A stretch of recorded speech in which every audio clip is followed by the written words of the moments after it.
எத்தனையோ புலவர்கள் வந்து பாடியிருப்பார்கள். ஆமா. பேர் அறிஞர்கள் பாடியிருக்கலாம். சரி. கவிஞர்கள் பாடியிருக்கலாம். ஆமா. ஆனாலும் ஒருவரை போல் ஒருவர் பாட முடியாது. ஒவ்வொரு புலவர்கள் ஒவ்வொரு விதமாக கதைகளை பாடுவார்கள். அவருக்கு அவர்கள் குருநாதர் என்ன சொல்லிக் கொடுத்தார்களோ அதைத்தான் பாடுவார்கள். ஆமா.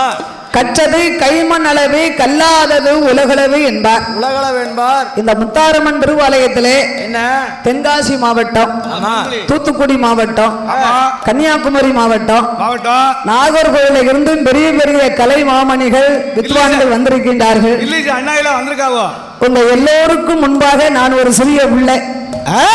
உங்களுக்கு முன்பாக தென்காசி மாவட்டத்தை சேர்ந்த பண்பொழி மாரியம்மான வில்லிசை பண்பொழி மாரியமான அந்த உலகத்துக்கே வர வேண்டும் என்று எனக்கு அழைப்பு கொடுத்துள்ளார்கள். நான் அனைத்தும் கற்றவளும் அல்ல, எல்லாம் தெரிந்தவளும் அல்ல. ஆமா. ஏன்